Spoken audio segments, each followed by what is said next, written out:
Good afternoon, everybody. I see people still joining, but we'll get started. Um, as President of Engineers Ireland, I would like to officially welcome you all and wish you all a happy World Engineering Day for Sustainable Development. My name is Maurice Buckley, and I'll act as a sort of a host for the first half of the hour in any case, and my colleague Richard Manton will take over then for the Q&A later on. So to mark this day, we have an excellent panel of speakers to discuss the role of engineering in climate action at home and abroad. Today's event is timed to last for 1 hour over lunch. And I imagine you'll have your screens off and be munching the sandwiches, and that's fine. And we will have time for some Q&A at the end, and I'd ask you to enter your questions using the Q&A function at the bottom of the screen, not the chat, the Q&A function. Firstly, this week is, of course, STEPS Engineers Week. Our nationwide celebration of engineering in Ireland, and we're absolutely delighted that the World Engineering Day takes place during this week. We knew STEPS Engineers Week was world renowned, but we didn't realize the whole world would align itself and pick our week to host their World Engineering Day on, but we're very honored to have that privilege. The Engineers Week promotes engineering and the importance of the profession to children in Ireland, and STEPS brings the fascinating world of engineering to life in communities throughout Ireland. And the hope is to inspire today's children to engineer the Ireland of tomorrow. Engineers Week is a fantastic opportunity to showcase our profession to primary and secondary school students and to highlight the ways in which engineering in Ireland and engineers in Ireland are pushing the limits of ingenuity and innovation. So the STEPS, Engineers Ireland STEPS programme is funded by Science Foundation Ireland, along with the Department of Education, and it has 4 industry sponsors, including a number of industry sponsors, including Arup, the ESB, Intel, and Transport Infrastructure Ireland, TII. STEPS Engineers Week runs until tomorrow, Friday the 5th of March, so there's still ways to get involved. So keep an eye out for the Engineers Ireland social media channels, and there's a lot of really useful material on the Engineers Ireland website under the schools tab. And I do want to thank all of you, and I imagine there are several people in the audience today who have participated during the week, so thank you for that. And if you have children in school, I hope your children have had contact with Engineers Weeks and some of the talks. So what is World Engineering Day? The reason we're here is to celebrate this second occasion when we run the annual World Engineering Day. It's a UNESCO initiative, a UNESCO International Day to highlight the achievements of engineers and to improve public understanding of how engineering and technology is central to modern life and sustainable development all around the globe. So in November 2019, at the 40th General Assembly or General Conference of UNESCO, a resolution was adopted to proclaim the 4th of March every year as World Engineering Day for Sustainable Development. World Engineering Day is an opportunity to increase the profile, as I say, of the engineering as a career, highlighting how the profession can change the world for the better and does change the world for the better. Events on this day are designed to be used to engage with governments, with industry and the public on the importance of engineers and engineering skills to create and deliver solutions for sustainable development. And in Engineers Ireland, I think I'm attending 4 events today, and there are a whole host of events throughout the day and indeed throughout the week because of Engineers Week. So we're embracing it very much. You might have spotted the logo on the introductory slide, and it'll be coming up again during the presentations. The World Engineering Day logo includes the 17 colours of the UN Sustainable Development Goals, and it places at the centre the colours corresponding to the goals for water, energy, sustainable infrastructure and innovation as being those goals where engineering will be needed most. The image of the world is incorporated in the logo to show that it is a global day. Well, the gears symbolize engineers driving the world towards sustainable development. Our first speaker in a few minutes, Emma Brown, will tell us about Engineers Without Borders and their work to raise awareness of the sustainability goals throughout the world. We look forward to that. But first, just to give you some further background, Engineers Ireland as an organisation, we have made a strategic commitment to sustainability. On this very day last year, following a motion passed by our council, my predecessor as president, Marguerite Sayers, declared a climate and biodiversity emergency. This declaration recognised that climate breakdown and biodiversity collapse are the most serious issue of our time and that transformational action is required. So, and all during the last year, as we focused on the pandemic, and we still are focused on the pandemic, these issues are simmering and bubbling away in the background, and we in Engineers Ireland have retained a very strong focus on sustainability as our core agenda item. So, since last year's World Engineering Day for Sustainable Development, Engineers Ireland and our members have been taking action, as I say, to address the impact of the climate and biodiversity emergency and to try and act as a leading voice for sustainability in this country. Richard Manton will speak in a few moments about how sustainability is integrated into our new statement of strategy and the progress we are making under our sustainability framework. So I'm delighted really that Engineers Ireland and other engineering bodies around the world are taking such a strong public stance to arrest climate change and promote the sustainable use of resources. But now we have to figure out how to apply this in practice. William Finnegan, our third speaker, will tell us about the work of the Engineers Ireland regions, divisions and societies, and an initiative we're running called the Sustainability Grand Tour. The pandemic has demonstrated our ability to make dramatic improvements for the good of society, including innovation in healthcare, technology and the built environment.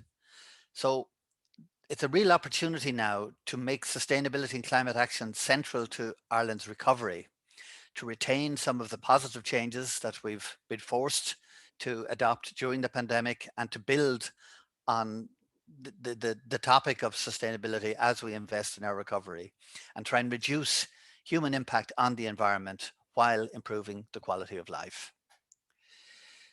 Since last year's World Engineering Day, of course, a new government has taken office. So Engineers Ireland welcomed the programme for government as a major opportunity to make a transformational impact towards a cleaner, safer and sustainable future. We support the government's focus on reducing greenhouse gas emissions and achieving carbon neutrality.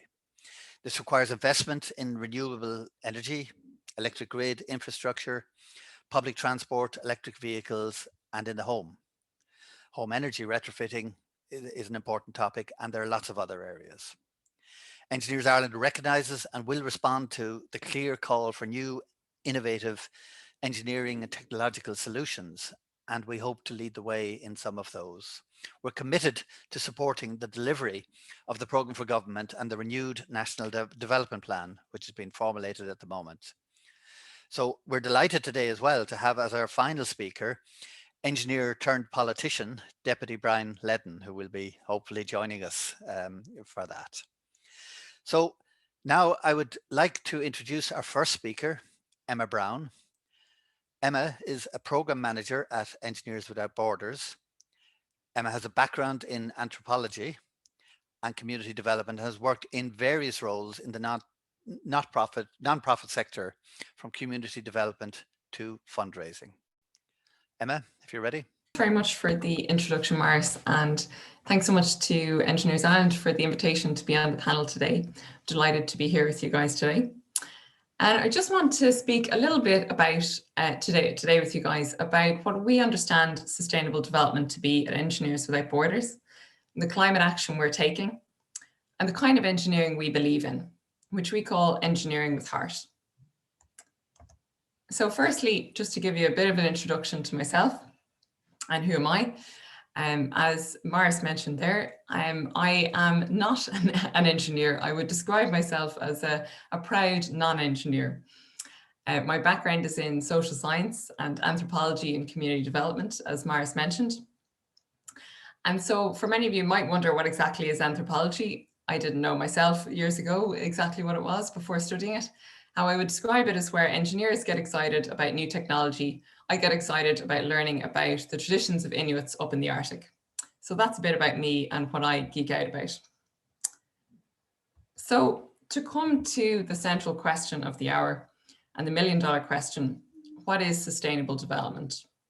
You know, we talk about it so much now and it's everywhere in the media and in conversations, but it can be very difficult to pin down and quite elusive as a concept. But very simply put, how we understand it at EWB is that it's about enough for all forever. And if some of you attended my colleague Liam's talk a few weeks ago, one of our directors at EWB, you'll have heard him talk about it as well.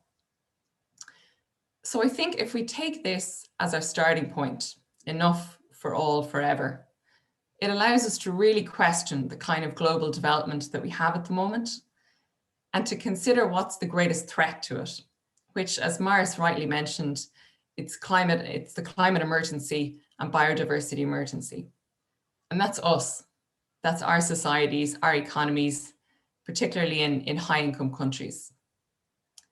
But I think if we take it as our goal, it can allow us to envisage a radically different world, one where the needs of everyone are met, a world based on generosity and empathy, but also really importantly, on justice and equity. And we believe that engineers have a huge role to play in contributing to the creation of this world. So we know that we're interconnected and we live in an interconnected world, and that to date we've had extremely unequal development. But if we really want to achieve a world of enough for all forever, the Sustainable Development Goals can help us form a template towards achieving development without borders. They can be part of our approach. They can help us to think in terms of a local to global approach, working to achieve local justice for communities right up to global equitable development. And so this is the approach that we take at Engineers Without Borders. This Development Without Borders approach informs our work. And we want to reimagine the role of the engineer in society. Engineering isn't typically thought of as a caring profession or as about helping people, but it very much is and can be at the heart of it.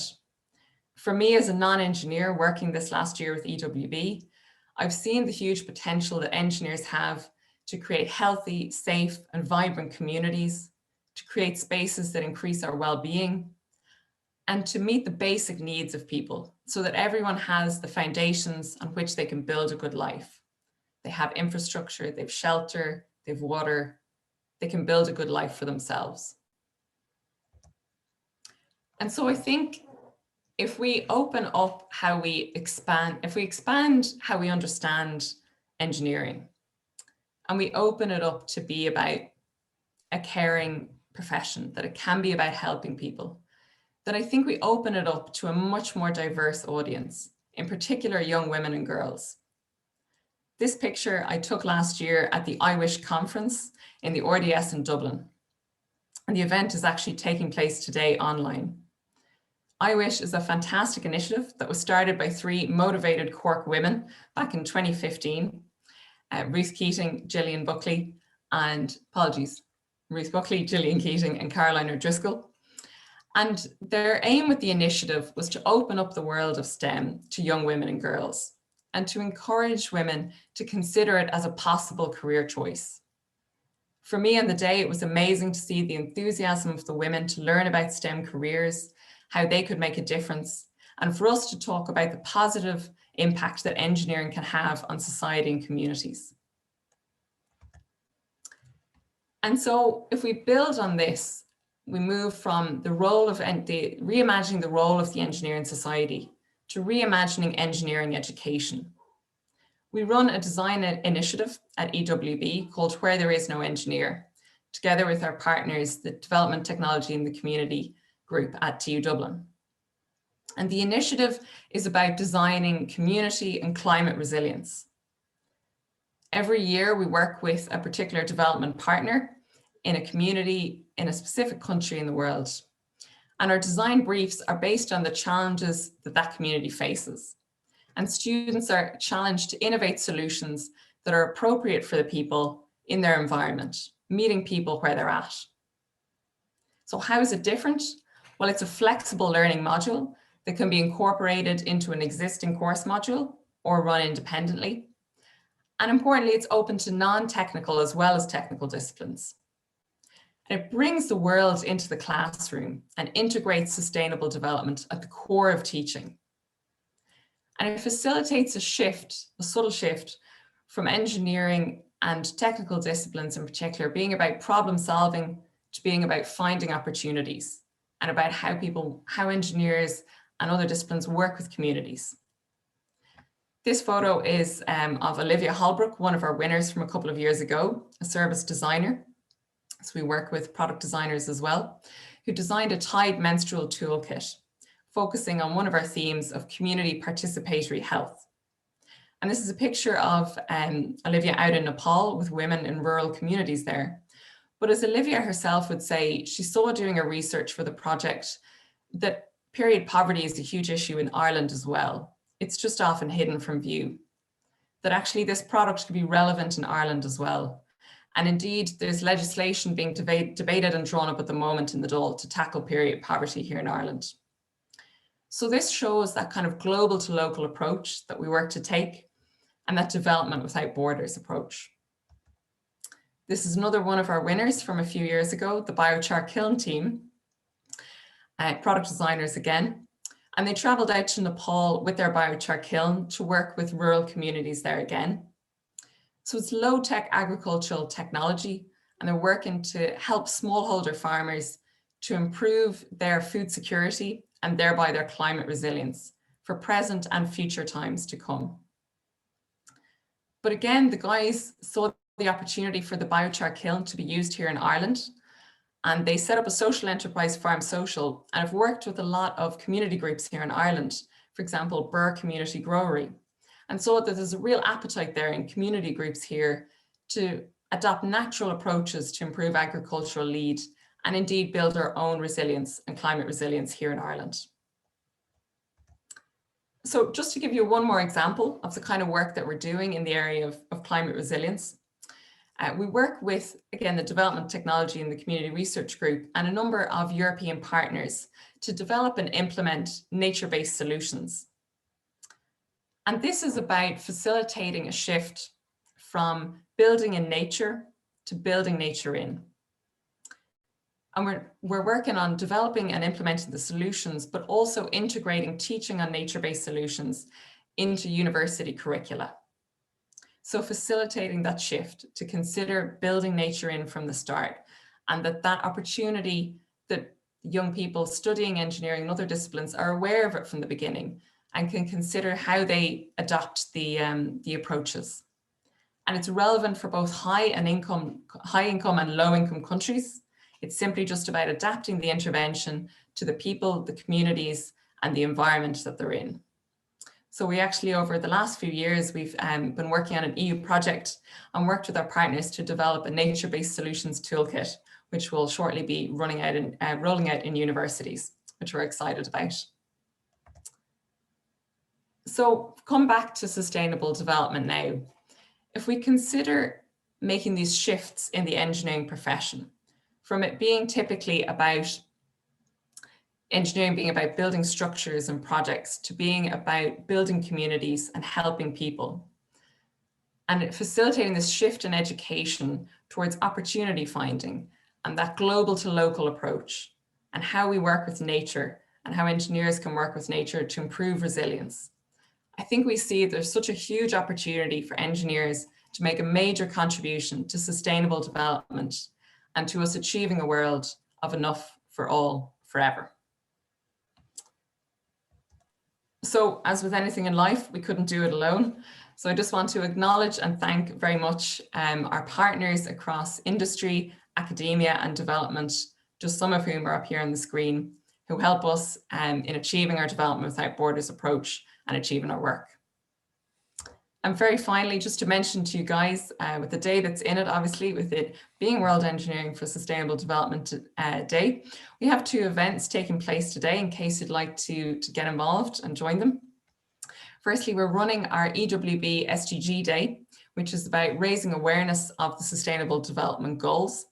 And also, if you would like to make a donation towards supporting our work, I'll share the link now in a moment in the chat box with you. And secondly, we are holding our annual conference this evening at 6 p.m. And we're going to be joined by 2 guest speakers. The first, Pradita Pradhan from Field Ready, who will be talking about humanitarian innovation in Nepal. And secondly, Riccardo Mastini is going to be joining us, who is a degrowth scholar, who's going to be talking about how degrowth could potentially be applied to help us achieve sustainable development. So I'll share those links now in the chat box with you. And if you have any questions about them, feel free to reach out to me. Indeed, if you're interested in finding out more about our Where There Is No Engineer competition, we'd be delighted to speak with you as well. So thanks very much, guys. Thanks for your time. Thank you, Emma. That was great. I love that. Building in nature, moving to building nature in. That's terrific. That's a nice motto for us all. I'm going to move straight on to our next speaker, who is Richard Manton. Richard is the Deputy Registrar and the Policy Officer at Engineers Ireland. So he works with Engineers Ireland members to advocate for safety, for sustainability, and for innovation. Richard is a chartered engineer and he has a PhD in Sustainable Transport Engineering. Richard. Thank you, Maurice. I'd firstly like to wish all of our attendees, again, a very happy World Engineering Day for Sustainable Development. As Maurice mentioned, this is the second annual celebration of the World Engineering Day. That when we held this event last year on the 4th of March, little did we know how much the world would change in the intervening period. That Maurice referenced the logo for World Engineering Day, which recognizes some of the key sustainable development goals in which engineers can play really a leading role. And in fact, that point was discussed at our event last year, where we had an address by David Donoghue, who was Ireland's permanent representative to the UN and actually co-chaired the negotiations which led to the Sustainable Development Goals. Specifically at that event, he recognized and spoke about some of the goals where engineers could play a key role, those including, for example, those related to climate change, clean energy, water quality, manufacturing. Today, I've just come from virtually, of course, an event held based in Paris by UNESCO to celebrate this year's World Engineering Day for Sustainable Development, where they launched a new report on the role of engineering in sustainable development, talking about some of those goals, about equal opportunities, the role of education and capacity building, and regional trends. So that report just launched today is worth a look. But today I'd like to discuss what Engineers Ireland is doing on sustainability. That, as Maurice mentioned, we have quite recently launched our new Statement of Strategic Intent that was launched in January by Taoiseach Micheál Martin. That the document itself and the consultation which underpinned it, there's a very strong theme of sustainability. So I'd encourage you to take a look at that document. You will see, for example, our references to our background research that shows engineers' ethical commitment to tackling climate change and biodiversity loss, and then how we've reflected sustainability in the vision of the organization, which is a community of creative professionals delivering sustainable solutions for society. Also, you'll see how we've picked that up in some of the work packages that we intend to pursue over the next 3 years, including how we advocate for the profession, its contribution to social, environmental and economic development, and then the role of our various teams, such as our continuing professional development team, who will be embedding the Sustainable Development Goals into CPD training programs. And when this document was launched by Taoiseach Micheál Martin, he did specifically comment on this commitment to sustainability and how engineers would be needed to deliver some of the ambitious programme for government and the National Development Plan and the sustainability projects which fall under that. For example, in areas like offshore wind, retrofitting, the reallocation of road space, and so on. So Engineers Ireland has as well adopted a sustainability framework, which is intended to structure our approach to sustainability right across the various functions of Engineers Ireland, and really to put that strategic commitment into action. The framework is based on 4 pillars, which are learn, live, lead, and link. So now over the next few minutes, I'll take you through some of those actions and what we've accomplished in recent months. Firstly, on the learn section, that deals with the role of Engineers Ireland in areas like 3rd level education and 2nd level education, our CPD training courses, and the work of our STEPS team. So some of the progress we've made on this area includes that we have adopted a new set of accreditation criteria, which include a program area on sustainability. We're also working with our CPD trainers to embed sustainability in their programs. And of course, this being Engineers Week, it would be remiss of me not to mention all of the work that our STEPS team, our volunteers, and many other students, parents, and teachers are doing to include sustainability in the work of STEPS Engineers Week. Just one example of that is the activities that the STEPS secondary school activity, for example, on wind energy, and you see how they're exploring what is engineering and how wind power works. And you may have seen just on RT News Today yesterday how one of those projects was covered in Drogheda, County Louth. The second pillar is on living sustainably. So that includes the operations of our building in Clyde Road, how we operate our events and so on. Of course, most of these events all at the moment have moved online, which has brought some great advantages in terms of improving the reach of our organization.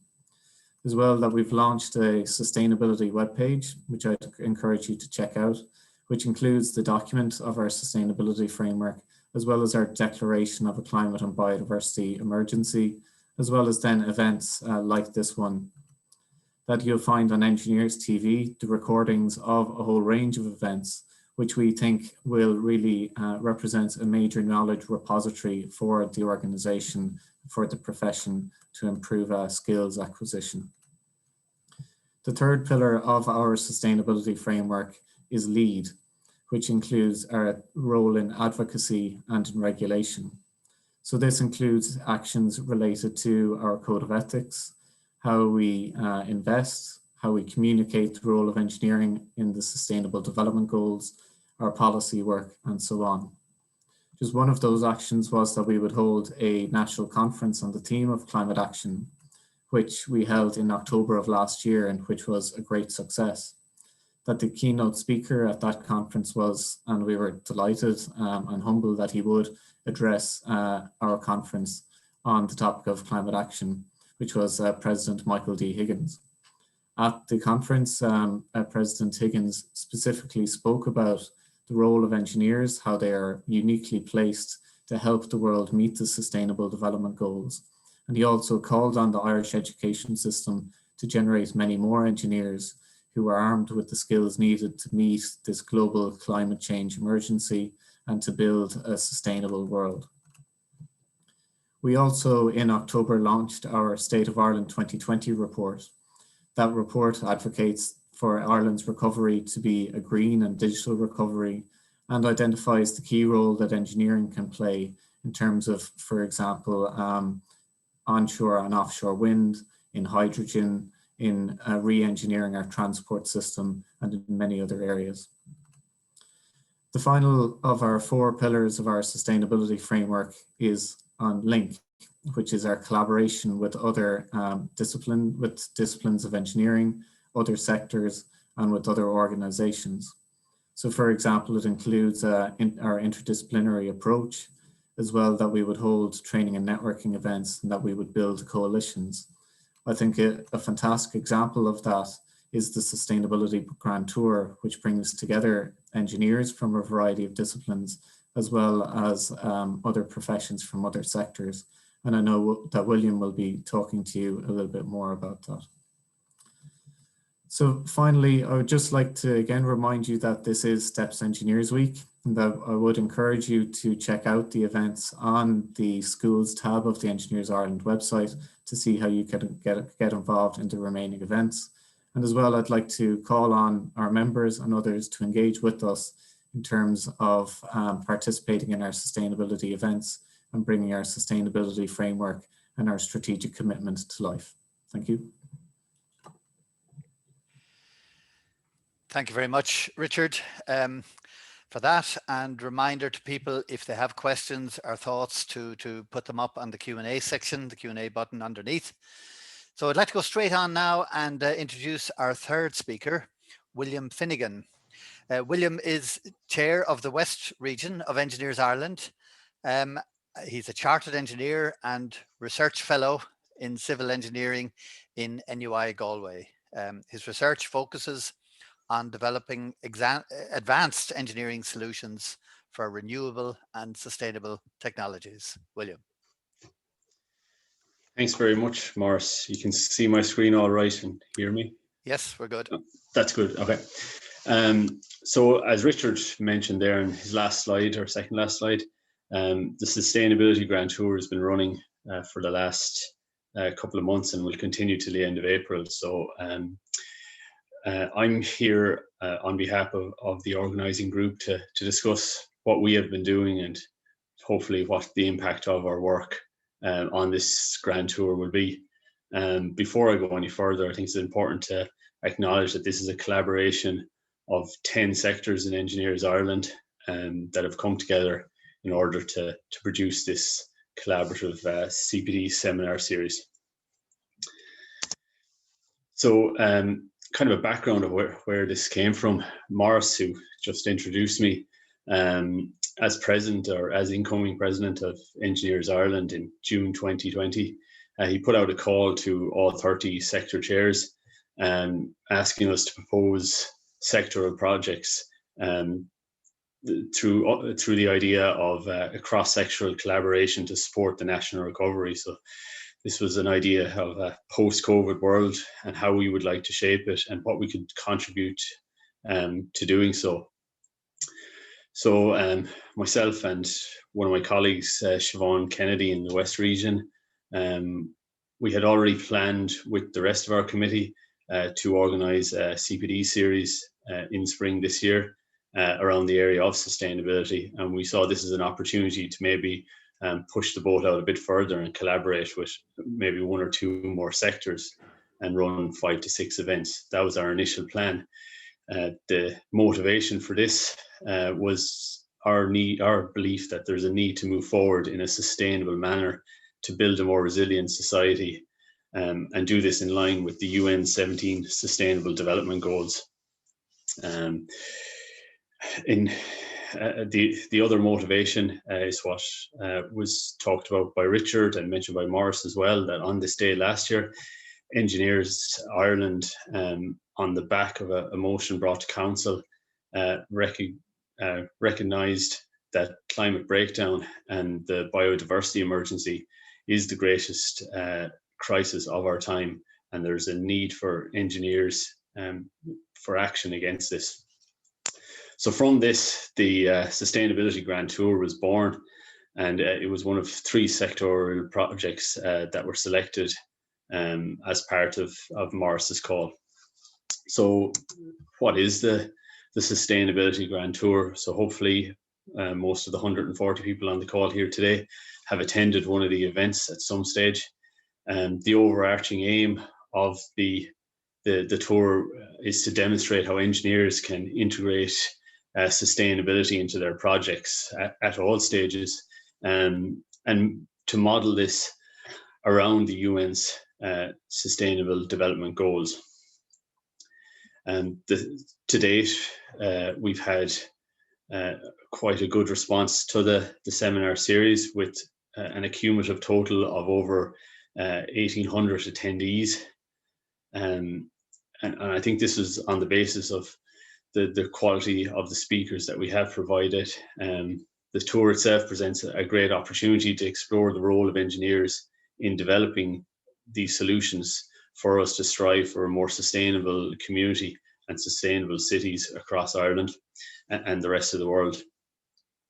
Included in the presentations, along with some of the broader overarching topical presentations that I'll talk about in a few slides' time, we also had some examples of some of the best practice projects and really cutting edge stuff in terms of sustainable development of products, of manufacturing, of construction. That was really good to see. In order to achieve this, and as I mentioned on the outset of this presentation, it's a collaboration of 10 sectors. So on the left here, we can see a map of the divisions that Ireland is broken down into, and us in the West region in collaboration with the Northern region, Southeast, Northeast, the Cork region, the Midlands, and the Great Britain region came together with the Energy, Environment and Climate Action Division and two societies, the Academic and the Roads and Transportation Society, to bring you this seminar series of 18 talks in total. So the central premise around the Sustainability Grand Tour, or the idea behind running this CPD series, was to model it around the UN Sustainable Development Goals. So these are a call for action to all countries around the world to transform our world so that we can move forward in a much more sustainable way. So it's looking at economic factors and the elimination of poverty, coupled with environmental factors, none as prevalent as climate action due to the climate breakdown emergency that is occurring and is the greatest issue of our times. And in doing this, we need to also take into account the numerous social factors within development. As Richard mentioned, and as part of today, there's some of these key topics that engineers can play a very important role in. And the State of Ireland Report 2020 that was published last year, within that it highlighted 6 of these goals, so related to water, energy, sustainable communities and climate action. So they were goals 6, 7, 9, 11, 12 and 13.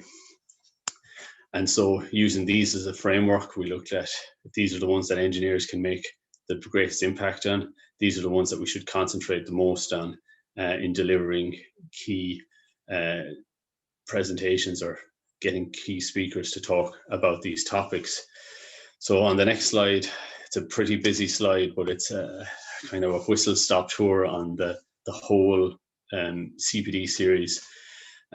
So at very high level, at the top of on top of the slide here, we've got some of the kind of cross-cutting general discussions around the Sustainable Development Goals. So the most prevalent one to date really has been the talk from Dr. Cara Augustinberg, who spoke about the engineer's role and how they can adapt to the Sustainable Development Goals.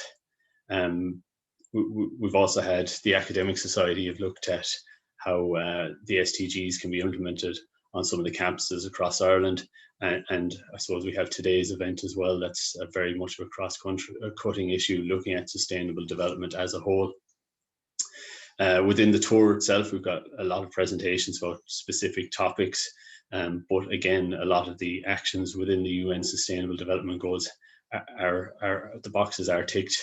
And I've kind of grouped them into 5 groups here. On the kind of left-hand side, we've got a group of 4 presentations looking at moving our homes to low carbon homes and more sustainable housing being one of the big issues we have in Ireland. On the right then, it's looking a little bit larger at the community and looking at sustainable communities through sustainable living and the installation of greenways. the next box down, it gives an example of the three. So we have three presentations related to transport. Again, a very topical issue. And the bottom left-hand corner, two cross-cutting issues.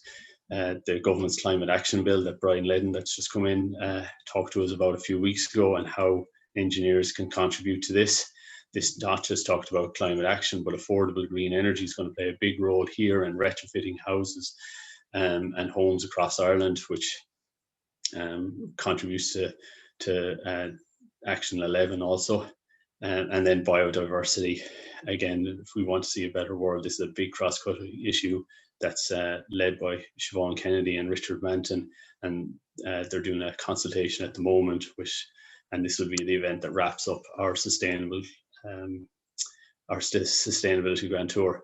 And then over in the bottom right, we looked at energy efficiency. So again, a good cross-cutting issue, looking at improving energy efficiency to use less of it, and that you do need.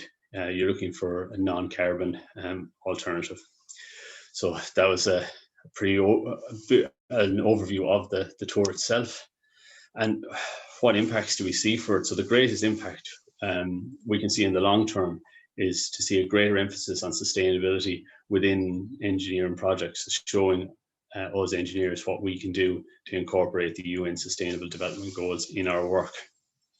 In the short term, one of the things that's very evident is the knowledge transfer between regions. Now that it's a collaboration and it's online, it's accessible to far more people. So the impact we would have seen in our own CPD course years ago has been multiplied by a 10x number due to the collaboration, the large number of events. And we're also getting to see examples that we wouldn't have normally seen through physical lectures. We also, as Richard mentioned, it ties in nicely with the sustainability strategy of Engineers Ireland, and hopefully some of the events that we looked at here will help to inform policy in Engineers Ireland, like how to move forward with biodiversity, with the event that I just mentioned. Some of the KPIs are it's 10 sectors collaborating over 18 events with 1,800 attendees to date. So just a final slide here. We said the tour is ongoing, and there's a number of presentations left to go. Next week, Ronan Keane and his colleagues in the Cork region will host a lecture on Loughree Technology Cluster, and the final event will be at the start of May, and it will be a recap of the work done in that looking at the role of engineers in protecting biodiversity and how that consultation went. So I'll leave it there, and sorry to rush through it, but there's an awful lot of content in the tour itself. If you have any questions, please put them in the Q&A, or feel free to contact me offline if you're interested to collaborate in something around sustainability. Thanks very much, and I'd be happy to answer any of the questions later on. Thank you, William. That's great. And it's been a fabulous series of events. I've got to attend quite a few of them myself. They've been great and really encouraging for what engineers can do for sustainability. A lot of them are up on the Engineers Ireland YouTube channel or on the website, so you can track down quite a few of them. So we've been joined now by our final speaker, Deputy Brian Leddin, who has rushed to join us here. I think I recognize the convention centre roof there over your head. Deputy Ledin is the chair of the Joint Oireachtas Committee on Climate Action and is the Green Party spokesperson on climate. What's most important to us today is that he is a qualified engineer with a degree in mechanical engineering from UL and a master's in renewable energy systems technology from Loughborough University. And he's a member of Engineers Ireland, which is even better. So prior to his election to Dáil Éireann in February 2020, Deputy Ledin worked with Arup as a mechanical engineer with special interest in renewable energy systems design. He has described himself as an engineer kidnapped by politics. Deputy Ledin, you're very welcome. Thank you, Maurice, for that warm introduction. And firstly, can I ask, can you hear me all right? Yes, we have you loud and clear. Thank you. Okay, good.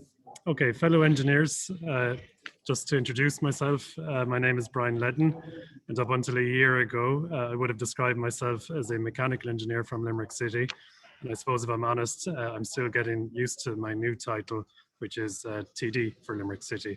I studied mechanical engineering in UL, then I went on to do a master's in renewable energy systems technology in Loughborough University in the UK.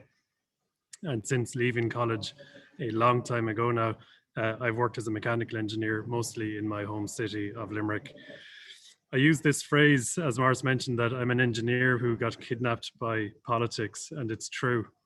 I'm sure that many of my colleagues in the Dáil had a long-held ambition to hold political office, but for me, that was never my intention. I have a deep love for my home city of Limerick, and I believe in its potential as a beautiful, compact and dynamic city to be at the centre of balanced regional development in the Midwest region and to be a player on the European stage. And I suppose being curious about how the city could be better led me to start doing things like making submissions on local development plans and planning applications. And maybe I had this naive mindset that if you made logical arguments about the benefits of sustainable compact growth and prioritising of active and public transport, then people would change their minds. And it was by accident and out of a little bit of frustration that I found myself nominated to be a candidate for Limerick Council in the hope that I could change things from the inside. And really the same process repeated itself when I found myself nominated as a Dáil candidate. So here I am as an engineer who got kidnapped by politics, and I'm the Green Party spokesperson on climate and the environment. And so today's theme of sustainability is one close to my heart. But I also want to talk a bit about the role that Irish engineers can play in securing a sustainable future for Ireland and indeed for the world. I have to say Ireland's record isn't great on this planet's biggest sustainability challenge, climate change. We have the third highest per capita greenhouse gas emissions in Europe. Even more worrying, in the last 30 years, while most European countries have been slowly reducing their emissions, we have been increasing ours. This government is starting to make changes, but we're still building things in the wrong place. We're still prioritising the private car, and we're still continuing with a business model for agriculture that prioritises quantity and environmental damage over quality and sustainability. We have to make significant and difficult changes to almost every aspect of our society and our economy. It's easy to feel bleak when thinking about Ireland's sustainability, but there is also hope. And much of that hope is coming from Ireland's engineers. When I did my master's in renewable energy systems technology in the early 2000s, I was told that no electricity grid in the world could be powered by more than 20% of variable sources like wind power. A few weeks ago, Ireland generated a record 2/3 of its electricity over a 24-hour period from renewable energy. This is an incredible engineering achievement. Civil engineers are starting to transform the transport networks in our cities, towns and villages. The coastal mobility route in Dunleary, which won an Engineers Ireland award recently, has shown how our streets can be transformed by the reallocation of road space away from the private car towards more sustainable transport modes, increasing the capacity of streets to carry people and achieving positive outcomes with respect to air quality and promoting active lifestyles. We are designing new homes and retrofitting older ones to levels of energy efficiency that would have been unimaginable a few decades ago. We are developing and deploying technologies that are making lives better for people and helping us to live within natural, sustainable limits. I believe the profession of engineering brings values and principles that are indispensable to solving our climate crisis. We are used to the optimization of complex systems. We believe in acting on evidence. We believe it is more important to speak up and point out a mistake than to put people in danger. We believe that design is important in how systems work for people. We know the importance of impartiality and ethics.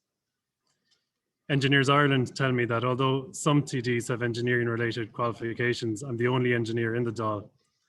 I'm hoping that I can maybe persuade a few people listening in today to join me, no matter what your political affiliation. Politics can be frustrating, and if you felt the annoyance as an engineer of working to a vague and ill-defined specification document that's nothing to the often contradictory specifications given to politicians by voters. However, we need engineers in all political parties making the case for evidence-based policy planning for the future, and the importance of innovation. Finally, I just wanted to say that I arrived a little late to this webinar because I wanted to take the opportunity to speak in the Dáil about World Engineering Day, the incredible work being done by Irish engineers, and to support the work of Engineers Ireland. I'm pleased to say that the Taoiseach responded to me with warm words about our profession, so I wanted to say thank you for all of us here in the Dáil at the Convention Centre for your work. Thank you.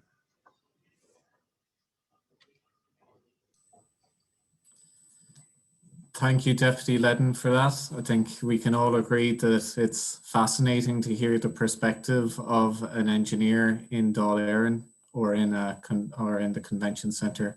And thank you, of course, for raising World Engineering Day for Sustainable Development in that arena. So we'll now move to the Q&A session. So we have about 10 minutes.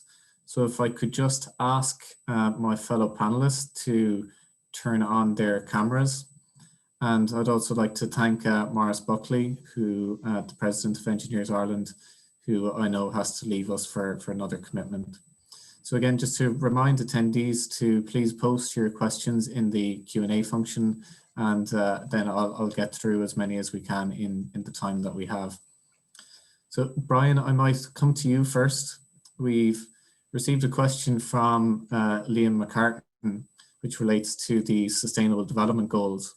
I actually think he may refer to, we had a very good event recently with our academic society on the Sustainable Development Goals on our campuses, in which we discussed really the role of the goals, what they mean, and so on.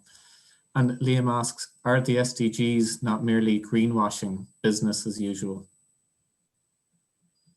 I don't think they are. The Sustainable Development Goals are a United Nations convention, and they are effectively pushing the whole world in the direction of sustainability, and they're that framework that I think we all need to be following, and governments all over the world, and indeed the Irish government is as well. And we can see it in the Dáil if you listen to speeches across all topics by all members in the Convention Centre today or any day, you hear the influence of the Sustainable Development Goals on the work that we're doing. And honestly, I think there's a sea change in our thinking about sustainability.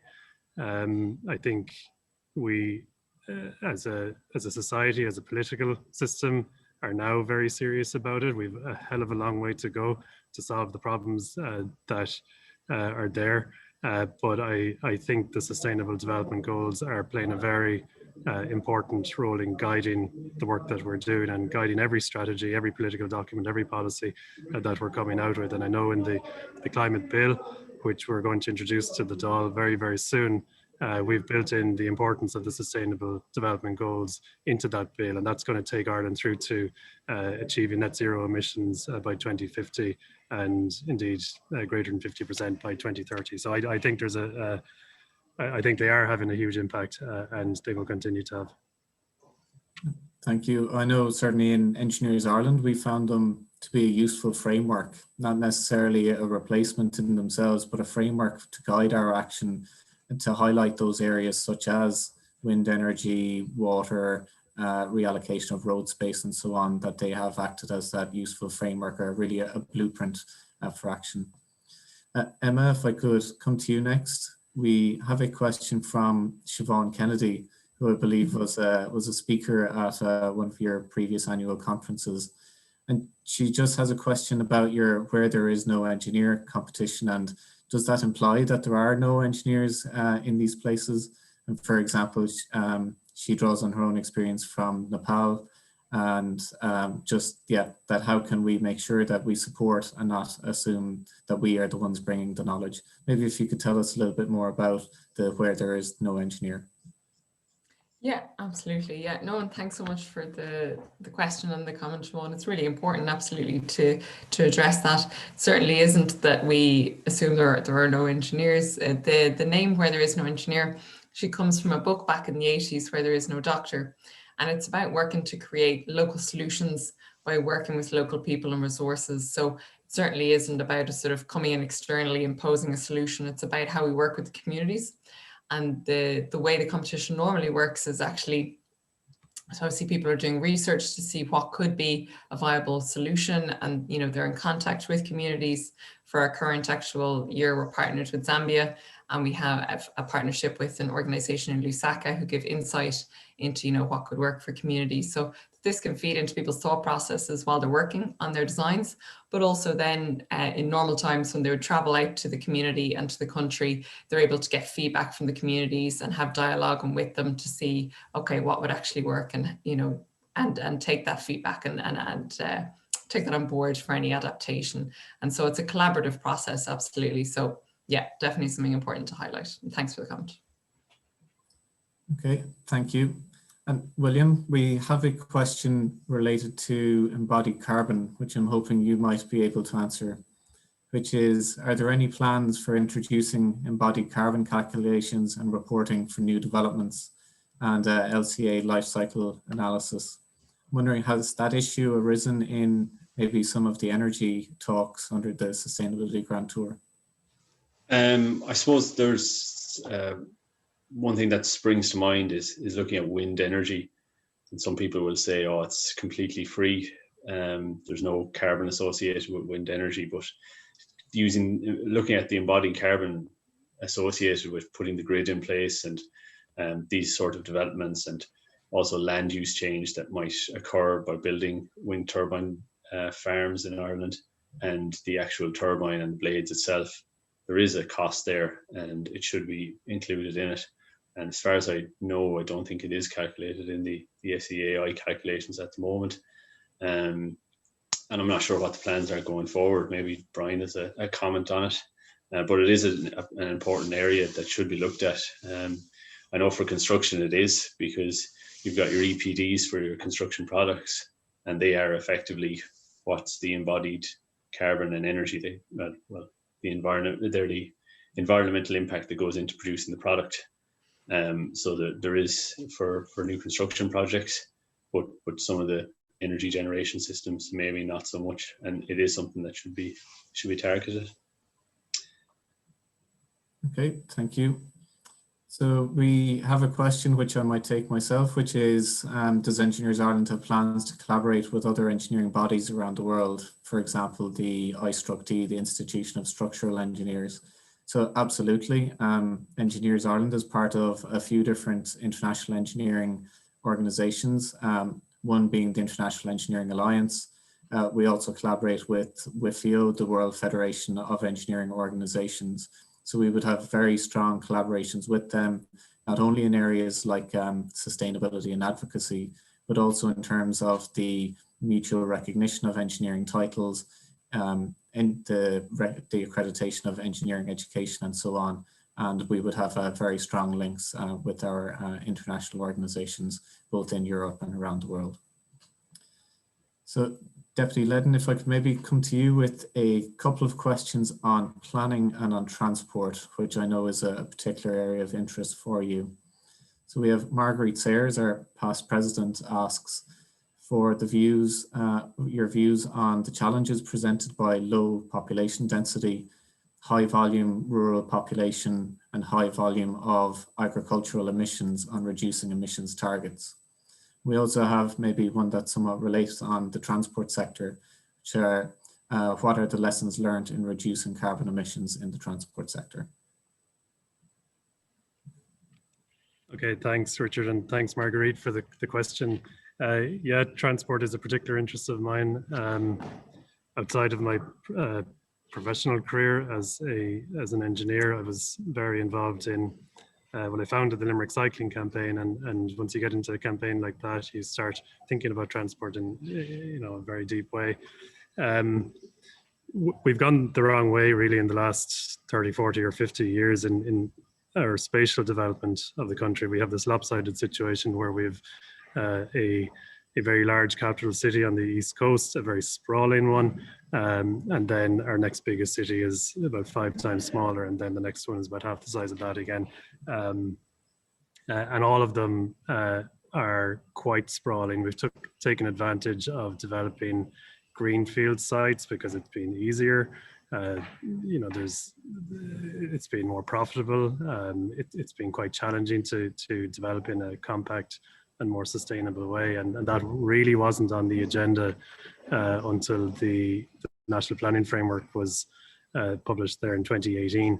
In my view, I think there's a legitimate question about the National Planning Framework and does it go far enough in steering us towards a more compact society, because it still allows more than 50% of development on greenfield lands. So I think that question is something we should be asking ourselves, and we need to figure out how we develop villages, towns and cities to a point where firstly, they're great places to live, people want to live in them, and secondly, that they have a critical mass of people that they can be interconnected viably with transport, good sustainable transport.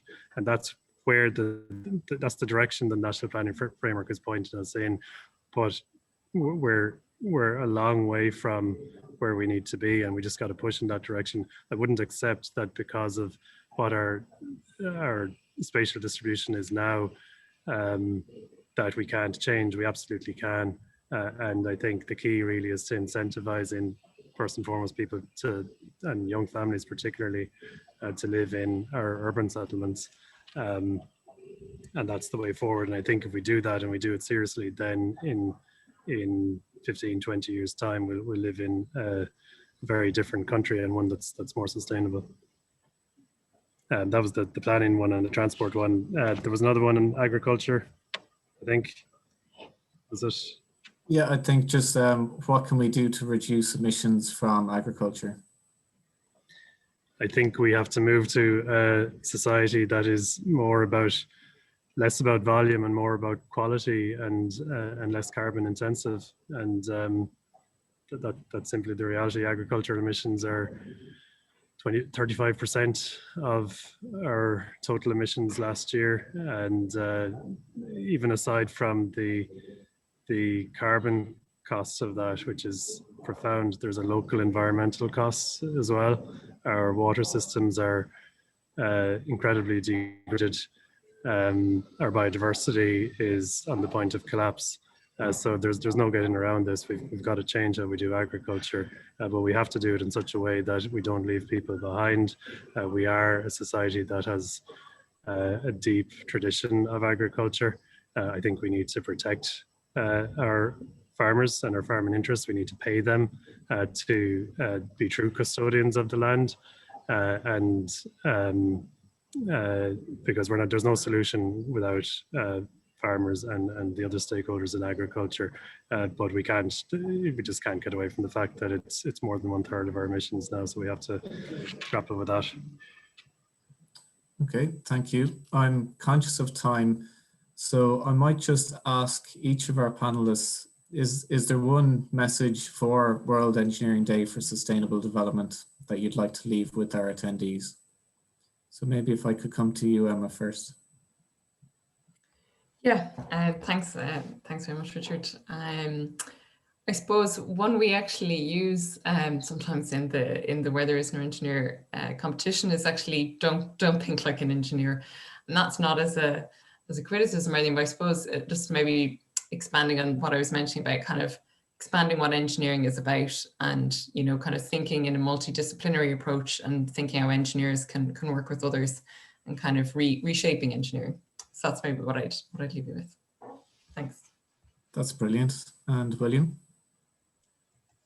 I suppose just that we all have a huge part to play in developing a sustainable future, and I suppose if we all do our bit for that in our professional life and in our personal life, we'll get there together.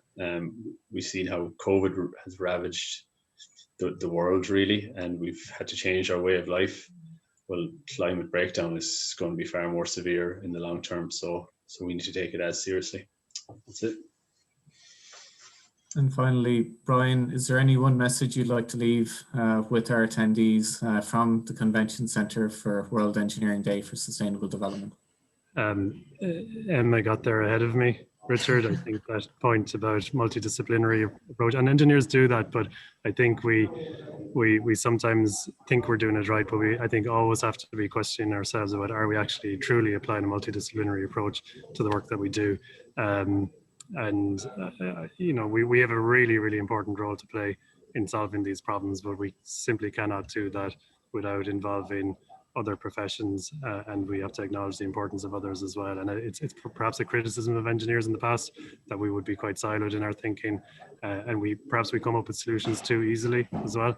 And that's something I think we need to address. And just a second point, and I made reference to it in my remarks, I think we need more engineers in politics. I don't want to be on my own in here, so the more the merrier. Thank you for that. And on that note, I'd like to thank all of our panelists, Emma Brown from Engineers Without Borders, William Finnegan, the Chair of the West Region of Engineers Ireland, and Brian Leddin TD and Chair of the Oireachtas Climate Committee. Again, I would encourage attendees to please do check out the remaining events for Engineers Week, as well to have a look at our sustainability framework, how perhaps you could get involved in Engineers Ireland for driving sustainability, participating in policy in our regions, divisions and societies and so on. So thank you again for attending this event, and have a happy World Engineering Day for Sustainable Development.